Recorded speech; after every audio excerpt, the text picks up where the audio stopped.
dan berada pada peringkat tertinggi dari 3 kali jumlah kebutuhan jabatan. Jadi yang diambil adalah 3 kali jumlah formasinya. Kemudian terkait dengan materi SKD, ini ada TWK,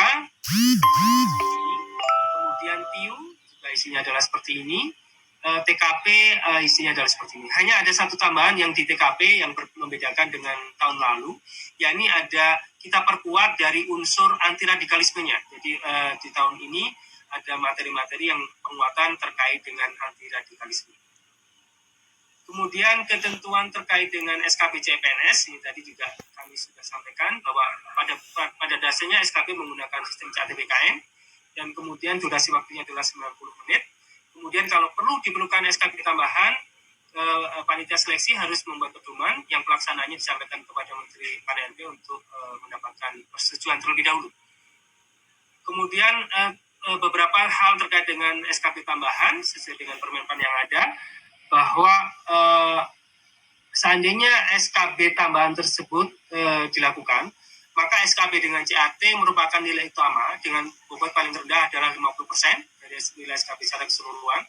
Kemudian tes wawancara pada SKB selain dengan sistem chat diberi bobot paling tinggi 30%, jadi tidak boleh lebih dari 30%. Dan kemudian ketentuan bahwa apabila terdapat tes berupa uji penambahan nilai dari sertifikat kompetensi, maka diberikan bobot paling tinggi 20% dari nilai SKB secara keseluruhan. Sedangkan pada instansi daerah bisa menambahkan SKB tambahan tapi bukan dalam bentuk wawancara. Kemudian apabila menambahkan dengan SKB tambahan, maka bobotnya tidak boleh lebih dari 40%. Selanjutnya beberapa jenis bentuk SKB tambahan tersebut adalah psikotes, tes potensi akademik, tes kemampuan bahasa asing, tes kesehatan jiwa, tes kesegaran jasmani, atau tes kesamaptaan, tes praktek kerja, uji penambahan nilai dari sertifikat kompetensi, wawancara, dan garis miring atau tes lain sesuai dengan persyaratan jabatan. Selanjutnya terkait dengan pengolahan nilai akhir, Bapak Ibu sekalian, bahwa secara ketentuan masih berlaku kelulusan ditentukan oleh 40% dari nilai SKD, ditambahkan dengan 60% dari nilai SKB. Kemudian jika pada kesempatan terakhir setelah integrasi tersebut masih terdapat nilai yang sama, maka penentuan kelulusan akhir dilakukan secara berurutan didasarkan pada pertama adalah nilai kumulatif SKD-nya yang tertinggi. Jadi nilai total SKD-nya tertinggi dulu yang akan kita utamakan kalau terjadi kesamaan nilai. Kemudian apabila masih sama juga, maka akan ditentukan secara berurutan dari nilai TKP, tes karakteristik pribadi, kemudian TIU, dan selanjutnya ke TWK terakhir. Jika masih sama juga, maka nilai ditentukan berdasarkan nilai IPK yang tertinggi bagi lulusan diploma, sarjana, dan magister, sedangkan untuk lulusan SMA atau sederajat berdasarkan nilai rata-rata yang tertinggi yang tertulis di ijazah. Dan apabila di C, proses C masih sama lagi, maka yang digunakan sebagai penentuan adalah usia pelamar yang tertinggi yang digunakan. Kemudian mekanisme pengisian kebutuhan jabatan yang belum terisi, saya kira tidak ada perubahan dengan sistem yang tahun lalu. Jadi nanti kalau ada kebutuhan umum yang belum terpenuhi, maka bisa diisi dari pembunuhan khusus sepanjang jabatan, kualifikasi, pendidikan, dan unit kerja penempatannya sama, serta memenuhi PG SKD, passing grade SKD, jenis formasi umum, dan berperingkat terbaik. Begitu juga kalau khusus ada yang kosong, maka bisa diisi dari umum maupun dari formasi khusus lainnya. Kemudian jika masih ada yang kosong lagi, maka khusus untuk instansi daerah, maka bisa diisikan dari unit kerja penempatan yang berbeda. Jadi kalau misalnya dokter di puskesmas A itu kosong, ternyata di puskesmas B masih terdapat kekosongan, di A dan B terisi, tapi masih ada yang kalah, kemudian di C terjadi kekosongan, maka dalam satu kabupaten kota, di puskesmas yang kosong tersebut masih bisa diambilkan dokter dari puskesmas A dan B. Kemudian bagi instansi pusat itu juga bisa melakukan pengelompokan. Jadi pengelompokan untuk unit penempatan lokasi kebutuhan yang sama, maka nanti pengisian kebutuhan jabatan yang belum terpenuhi hanya diberlakukan pada kebutuhan jabatan yang telah dikelompokkan tersebut. Jadi ini khusus untuk pusat, bisa dilakukan pengelompokan, baik nanti di level eselon yang lebih tingginya, eselon 2 atau eselon 1, atau bisa berdasarkan zona geografis tertentu, zona wilayah tertentu.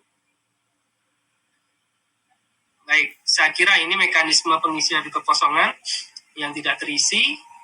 Jadi pertama dilakukan umum, umlaut, disabilitas. Di sini misalnya sebagai contoh disabilitas yang ada yang kosong, maka kemudian nanti dari peserta umum yang sudah kalah, umlaut yang sudah kalah tapi memenuhi nilai ambang batas SKD formasi umum itu nanti dapat mengisi dan seterusnya. Ini tadi gambarannya seperti ini. Kemudian ini sebaliknya ya, kalau formasi umum yang kosong juga masih bisa diisi sebaliknya.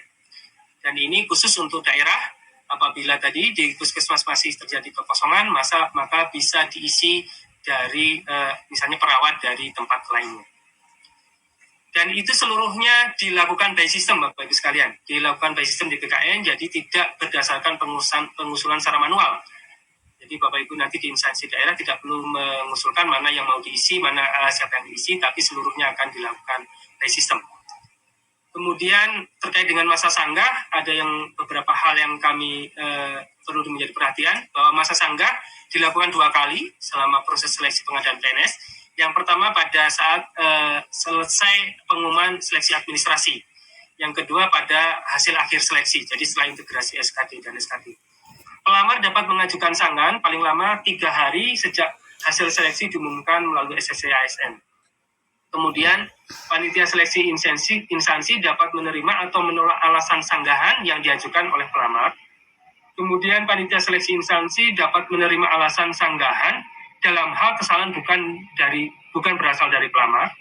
Kemudian panitia seleksi instansi mengumumkan jawaban sanggahan paling lama 7 hari sejak berakhirnya waktu pengajuan sanggah. Sehingga prosesnya 3 + 7, 10 hari. Ini harus diselesaikan dalam 10 hari tersebut terkait dengan masa sanggah ini. Selanjutnya ada ketentuan lain bahwa pelamar yang mengundurkan diri setelah dinyatakan lulus tahap akhir seleksi dan telah mendapat persetujuan NIP dari Kepala BKN, kepada yang bersangkutan diberikan sanksi tidak boleh melamar pada penerimaan ASN untuk 1 tahun, 1 periode berikutnya. Jadi ini karena banyak sekali yang kemudian beberapa, tidak banyak maksud saya, ada yang beberapa kemudian mengundurkan, maka kita berikan sanksi tidak boleh melamar pada 1 periode berikutnya. Demikian juga yang sudah melamar di tahun lalu kemudian lulus tapi kemudian mengundurkan diri, pada tahun ini juga yang bersangkutan tidak dapat melamar di penerimaan ASN tahun ini. Kemudian selanjutnya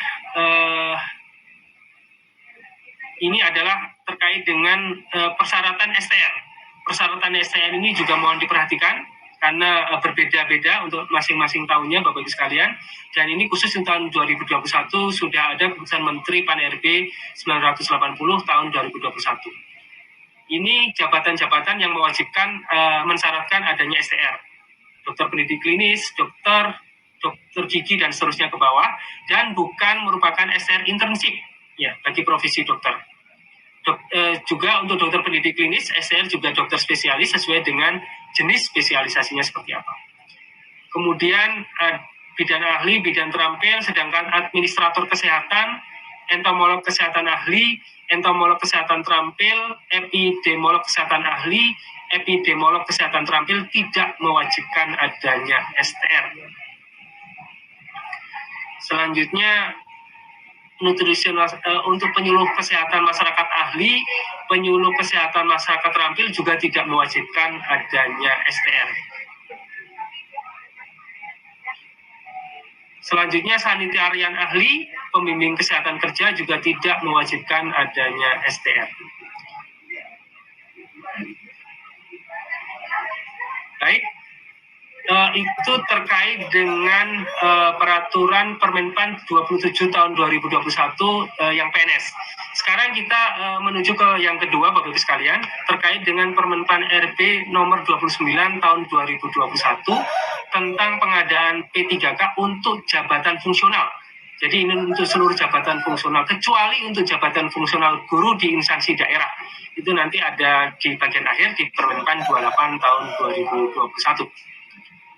Baik, Kita mulai saja untuk ketentuan umum di P3K, Bapak Ibu sekalian.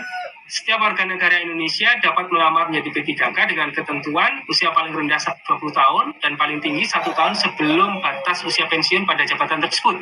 Jadi kalau untuk guru, usia pensiunnya adalah 60 tahun, maka seseorang yang berumur 59 tahun kurang 1 hari atau kurang 2 hari pun pada saat pelamaran itu masih bisa melamar. Kemudian tidak pernah dipidana penjara 2 tahun atau lebih, tidak pernah diberhentikan dengan hormat tidak atas permintaan sendiri atau tidak dengan hormat sebagai ASN, prajurit TNI, anggota kepolisian negara RI atau pegawai swasta, tidak menjadi anggota parpol atau terlibat politik praktis, tidak memiliki kualifikasi pendidikan sesuai dengan persyaratan jabatan, memiliki kompetensi sesuai dengan sertifikasi keahlian atau keterampilan tertentu yang masih berlaku, seperti halnya STR tadi di kesehatan. Kemudian sehat jasmani dan rohani sesuai dengan persyaratan jabatan yang dilamar. Persyaratan lain sesuai dengan kebutuhan jabatan yang ditetapkan oleh BPK. Kemudian tadi calon pelamar juga hanya dapat melamar pada satu instansi di satu formasi jabatan. Kemudian ada persyaratan minimal 3 tahun berpengalaman di bidang kerja yang relevan dengan jabatan fungsional yang dilamar. Ya, ini dibuktikan dengan surat keterangan ditandatangani oleh minimal pejabat tinggi pratama yang di instansi pemerintah dan minimal direktur kepala divisi yang membidangi SDM HRD di perusahaan swasta atau lembaga swadaya dan masyarakat pemerintah atau yayasan.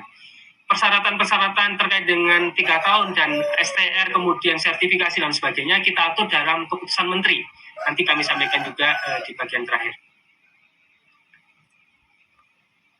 Kemudian terkait dengan penyandang disabilitas, jadi pada prinsipnya berbeda dengan CPNS, untuk penyandang disabilitas tidak disediakan formasi khusus di P3K.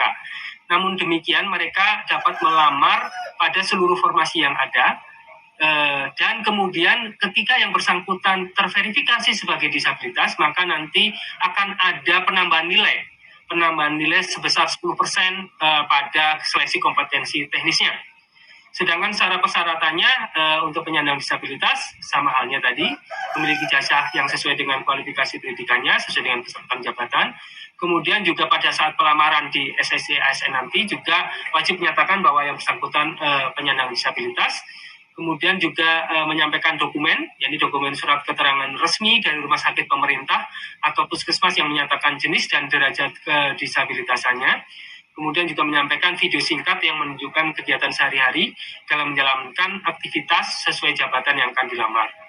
Dan instansi pemerintah dapat menyatakan jabatan dan unit penempatan yang tidak dapat dilamar oleh penyandang disabilitas. Jadi nanti kalau ada keraguan-keraguan seperti halnya dengan CPNS tadi, itu wajib untuk dilakukan konsultasi dengan dokter okupansi, spesialis okupansi atau tim penguji kesehatan. Kemudian terkait dengan pengadaan P3K, itu ada perencanaan, pengumuman lowongan, pelamaran, seleksi, pengumuman hasil seleksi, dan pengangkatan menjadi P3K. Di perencanaan itu masing-masing instansi juga wajib mengatur jadwal pengadaan, kemudian prasarana dan sarana, juga terkait peraturan, pedoman, petunjuk teknis, penyusunan pedoman seleksi kompetensi teknis jika ada, dan sarana yang diperlukan. Kemudian juga prasarana dan sarana bagi pelamar lainnya. Baik, kemudian pada perencanaan juga diharapkan juga tetap menyediakan helpdesk, call center, media sosial, kemudian pengelompokan jabatan bagi instansi pusat jika diperlukan, kemudian juga penyusunan pedoman seleksi kompetensi teknis tambahan jika diperlukan.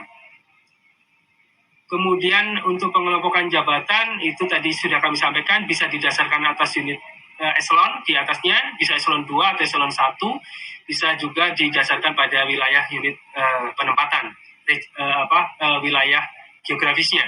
Sebagai contoh ini kalau seandainya jabatan sama, kemudian kualifikasi pendidikannya sama, kemudian unit kerja penempatannya ya, misalnya tadinya di eselon 2 seperti ini, tapi kemudian bisa dikumpulkan jadi eselon 1.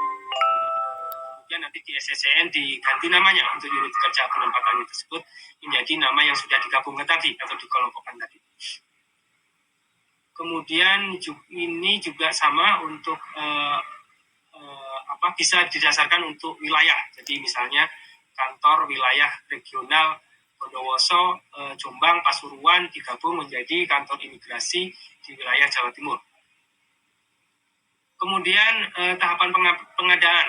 Yang pertama adalah pada waktu saat pengumuman lowongan, Bapak Ibu sekalian, nama jabatan itu wajib dimuat, kemudian jumlah lowongan, unit kerja penempatan, instansi yang membutuhkan, kualifikasi, kemudian lamaran yang ditujukan ke SSN, jadi seluruhnya dilakukan secara elektronik, kemudian jadwal tahapan seleksi, syarat yang harus dipenuhi, helpdesk, call center, media sosial resmi yang dikelola masing-masing instansi, dan yang terakhir adalah masa hubungan perjanjian kerja. Jadi untuk P3K perlu juga dicantumkan masa hubungan perjanjian kerjanya sesuai dengan Permenpan 70, apakah 1 tahun, paling minimal 1 tahun, atau paling maksimal 5 tahun, dan selanjutnya dapat melakukan perpanjangan. Jadi pada waktu pengumuman pelowongan mohon untuk dilakukan pemberitaan juga berapa masa hubungan perjanjian kerja yang akan diaplikasikan untuk P3K di tempat Bapak Ibu sekalian. Baik, kemudian pelamaran dilakukan secara daring dan kemudian pengunggahan dokumen pada prinsipnya secara elektronik. Jadi kami berharap walaupun ada proses-proses yang dikirimkan dokumen secara fisik, tapi seluruhnya tetap menggunakan secara elektronik. Yang fisik tadi dapat digunakan sebagai backup-nya saja. Karena nanti proses-proses dokumen tersebut akan dipergunakan selanjutnya seandainya yang bersangkutan lulus, kemudian pemberkasan dan sebagainya tetap akan digunakan. Kemudian terkait dengan seleksi P3K-nya sendiri, Bapak Ibu sekalian, nanti ada seleksi administrasi, hanya ada 2, berbeda dengan CPNS. Kalau di CPNS ada seleksi administrasi, kemudian SKD dan kemudian SKB. Tapi di seleksi P3K hanya 2, seleksi administrasi dan seleksi kompetensi saja. Di mana pada seleksi administrasi kita lakukan penyocokan persyaratan administrasi dan kualifikasi dengan dokumen pelamaran, sedangkan pada seleksi kompetensi itu dilakukan untuk menilai kesesuaian kompetensi manajerial, teknis, sosiokultural yang dimiliki oleh pelamar dengan standar kompetensi jabatan. Kemudian untuk seleksi kompetensi sendiri terdiri dari teknis, manajerial, sosiokultural, dan kemudian dilanjutkan dengan wawancara yang berbasis komputer. Itu dalam satu rangkaian, materinya kurang lebih seperti ini. Saya kira tidak akan kami berikan terlalu detail, hanya yang teknis ya tentu saja yang berkaitan dengan bidang teknis jabatannya. Sedangkan pada kompetensi manajerial itu akan terkait dengan pengetahuan, keterampilan dan sikap perilaku dalam berinteraksi dengan masyarakat majemuk dalam hal agama, suku dan budaya, perilaku, wawasan kebangsaan, etika, nilai-nilai, moral, emosi, dan prinsip dalam peran pemangku jabatan sebagai perekat bangsa yang terkait dengan kepekaan terhadap perbedaan budaya, kemampuan berhubungan sosial, kepekaan terhadap konflik, pengendalian diri, dan empati. Selanjutnya, untuk seleksi kompetensi teknis, Bapak Ibu sekalian, pada prinsipnya seluruhnya menggunakan CAT. Hanya kalau seandainya instansi pusat maupun daerah ingin menambahkan seleksi kompetensi tambahan, itu juga kompetensi tambahan juga masih dimungkinkan, namun segera saja bersurat untuk mendapatkan persetujuan dari Menteri Pan-RB, dan jumlahnya hanya 1. Dan ini tidak seluruhnya akan kami berlakukan untuk kompetensi teknis tambahan ini.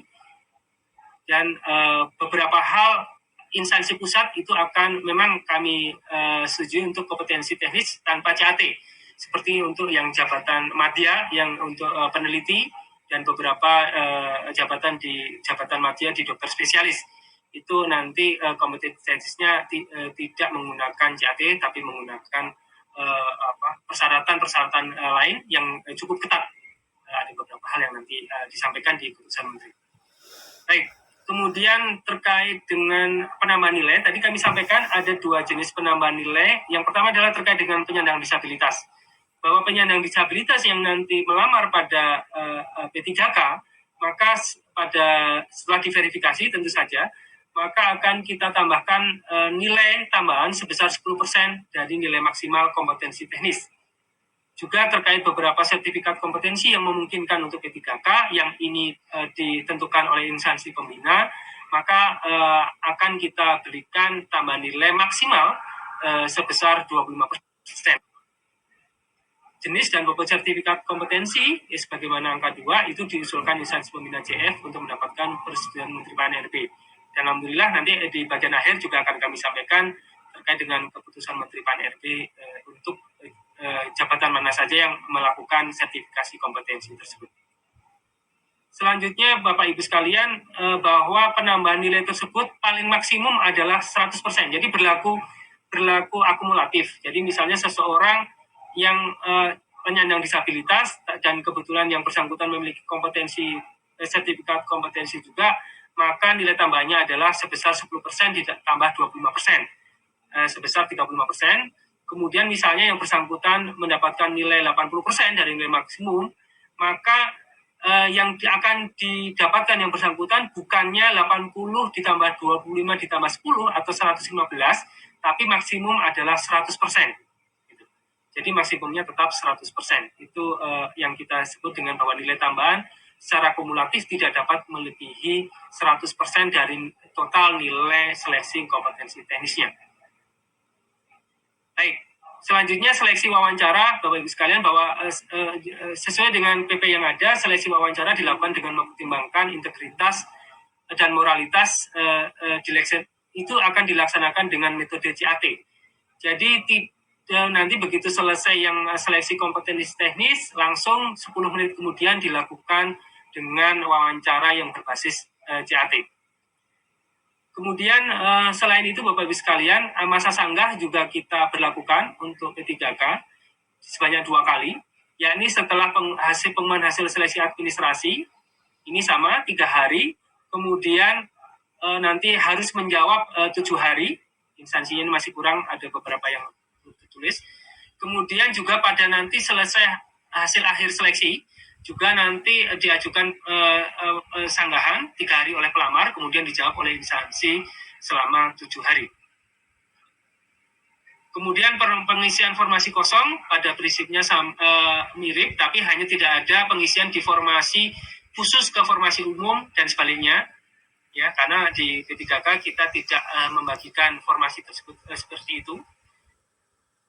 Punishment apabila yang bersangkutan ternyata kemudian mengundurkan diri, sama halnya dengan CPNS. Kemudian pada periode berikutnya tidak bisa melamar, seperti itu. Pada prinsipnya kita akan melakukan seperti itu. Baik, selanjutnya adalah keputusan Menteri PAN-RB 981 tahun 2021 tentang persyaratan, sertifikasi, dan seleksi kompetensi teknis tambahan untuk melamar pada jabatan fungsional dalam pengadaan P3K tahun anggaran 2021. Jadi sekali lagi ini merupakan tambahan dari Permenpan tadi, yang ini hanya kita berlakukan di tahun 2021. Pada prinsipnya ada beberapa jabatan fungsional yang kemudian dari instansi pembinanya sudah mengusulkan beberapa persyaratan yang akan diberlakukan. Sedangkan persyaratan secara umumnya Bapak Ibu sekalian adalah bahwa setiap pelamar yang melamar pada jabatan fungsional dalam pengadaan P3K wajib memiliki pengalaman paling singkat adalah 3 tahun. 3 tahun di bidang kerja yang relevan dengan jabatan fungsional yang dilamar untuk jenjang pemula, terampil, dan ahli pertama. Sekali lagi, untuk jenjang pemula, terampil, dan ahli pertama itu paling singkat 3 tahun. Sedangkan untuk jenjang mahir, penyelia, ahli muda, dan ahli madya paling singkat adalah 5 tahun. Ya. Ini yang untuk B ini belum ada di instansi daerah, sebagian besar. Untuk yang B hanya ada di instansi pusat. Itu diberlakukan untuk ahli muda dan ahli madya paling singkat adalah 5 tahun. Kemudian persyaratan tersebut dibuktikan tadi ditandatangani oleh surat keterangan yang ditandatangani oleh pejabat tinggi pratama, ya. Kemudian untuk mereka yang bekerja pada perusahaan swasta, lembaga swadaya non pemerintah atau yayasan, itu paling rendah adalah direktur atau kepala divisi atau yang membidangi SDM atau Human Resource Development. Selanjutnya kami sampaikan beberapa contoh ya Bapak Ibu sekalian yang P3K yang membutuhkan persyaratan wajib tambahan atau yang bisa diberlakukan ya tambahan nilai sebesar maksimal 25% untuk beberapa jenis jabatan fungsional. Misalnya penerjemah.